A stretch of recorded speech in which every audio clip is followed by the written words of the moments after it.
Исәнмесез, эфирда хәбәрләр программасы, студияда Адилә Бирханова, чыгарылышыбызның төп темалары хакында кыскача.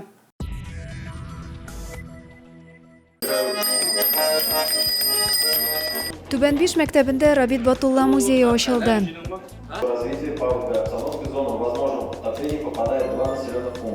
Язгы ташуга әзерлек эшләре ничек бара? Это, как меня внучка сказала, это теплые куклы. Татьяна Тумакова тукмадан курчаклар ясый. Түбән Биш авылы мәктәбендә халык язучысы Габдулла Тугай премиясе лауреаты Рабит Батулла музее ачылды. Ачылыш чарасында кемнәр катнашты? Бу хакта тулырак киләсе репортажда.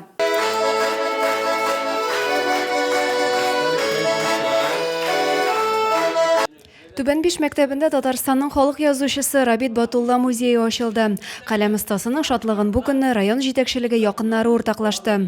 Музей Татарстанда яшәүче халыкларның гореф-гадәтләрен саклау һәм үстерүгә юнәлдерелгән проектта грант оту хисабына оештырыла. Ачылу чарасында халык шагыйре Равил Файзуллин да бик теләп катнаша. Батулланың Бату аганың дип әйтгәндә, аның исемен тарихта яңа буыннары калдыру өчен bir başlangıç дип саныйм һәм киләчәктә бу мәктәп аның исемен йөртер дип тә уйлыйм.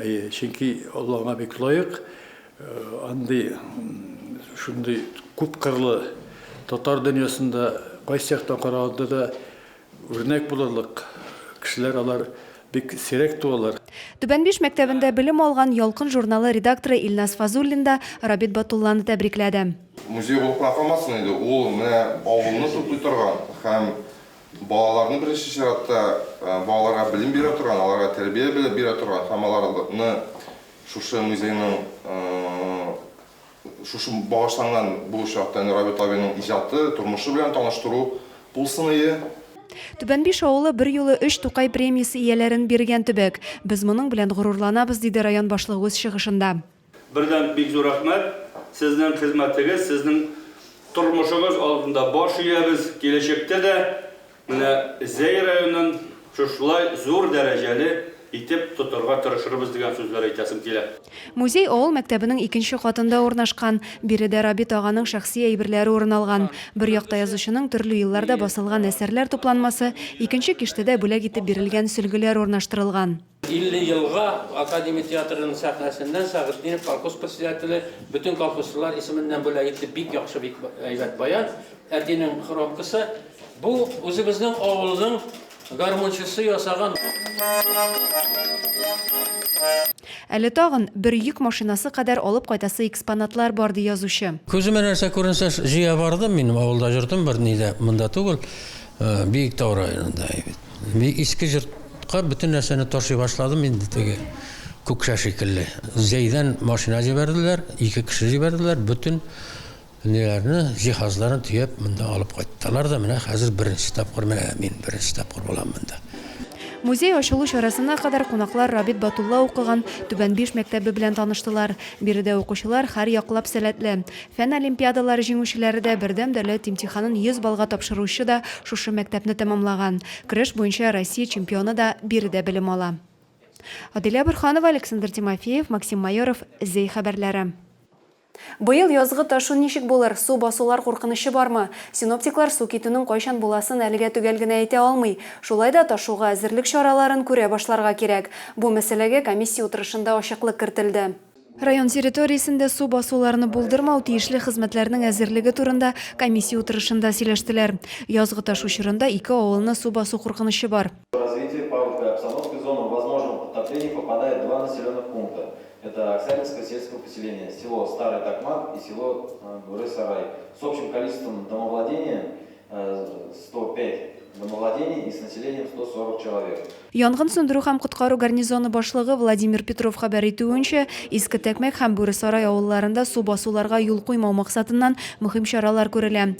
Кизү торучылар билгеләнгән су үткәргеч торбаларны чистарту, чүптән арындыру эше дә игътибар үзәгендә. Утырыш барышында үз территорияләрендә гидротехник корылмалар булган авыл җирлекләре башлыклары да чыгыш ясады. Кайбер авылларда эчә торган суның кар сулары белән кушылып, йогышлы авырулар китереп чыгару куркынычы булуын да кисәттеләр. Комиссия рәисе Эмиль Галеев гадәттән тыш хәлләр булмасын өчен авыл җирлекләре башлыкларына тиешле хезмәтләргә чаралар күрергә кирәк дип белдерде. Адилә Бөрханова, Александр Тимофеев, Максим Майоров, Зей хәбәрләре.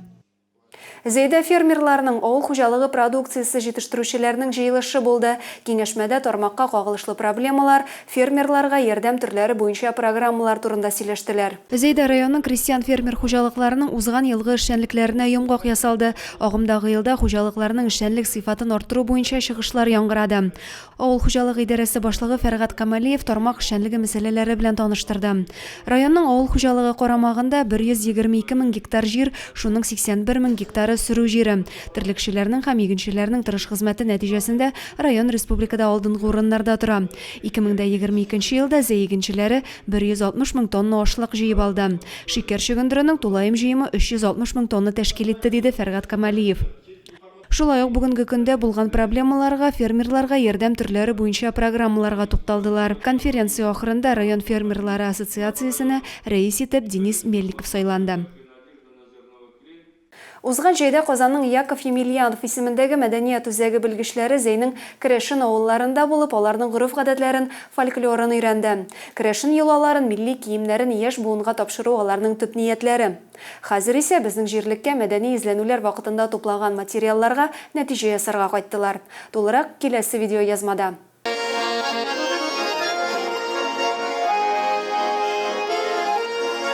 Зәйгә Казанның Яков Емельянов исемендәге Керәшен мәдәният үзәге белгечләре килде. Алар үткән җәйдә безнең якларда уздырылган фольклор-этнографик экспедициягә нәтиҗә ясадылар.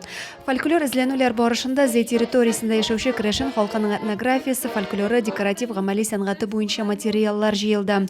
Аның дәвамында районның 11 авыл мәдәният йорты үз осталыкларын күрсәтте. Шуларны туплап мәдәният үзәге сәгать ярымлык мирас эзләүдә дип аталган документаль фильм әзерләгән.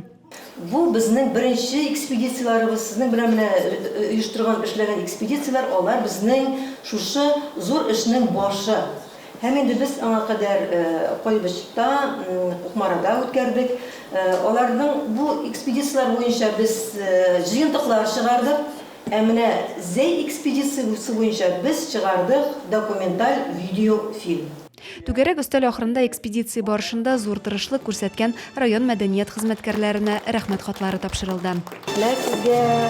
Рәхмәт. Адилә Бөрханова, Александр Тимофеев, Максим Майоров, Зәй хәбәрләре.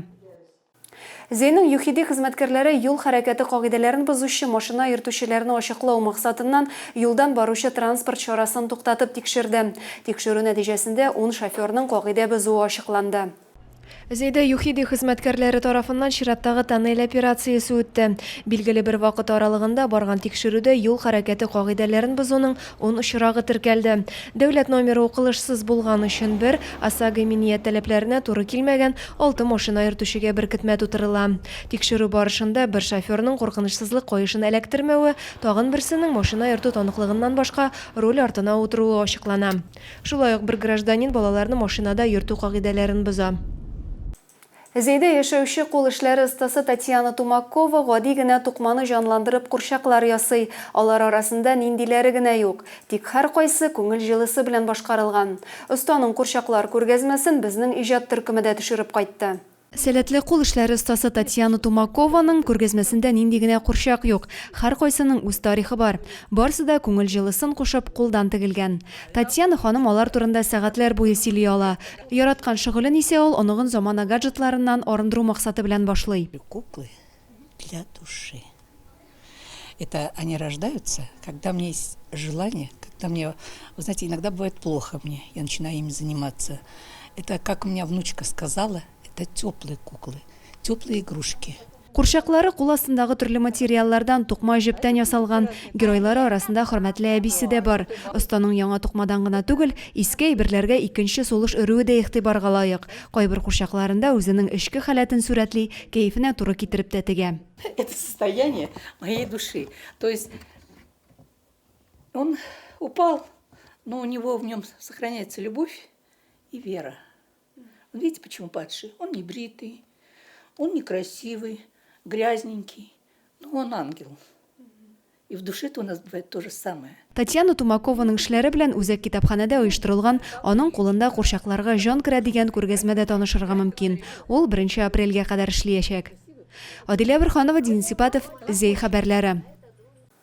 Бу сезгә җиткерәсе соңгы хәбәребез иде. Районыбыз турында яңа һәм тулырак мәгълүматны сез Зей яңалыклары сайтыннан, шулай ук безнең социаль шелтәрләрдән белә аласыз. Ә мин сезнең белән сау булашам, сау сәламәт булыгыз.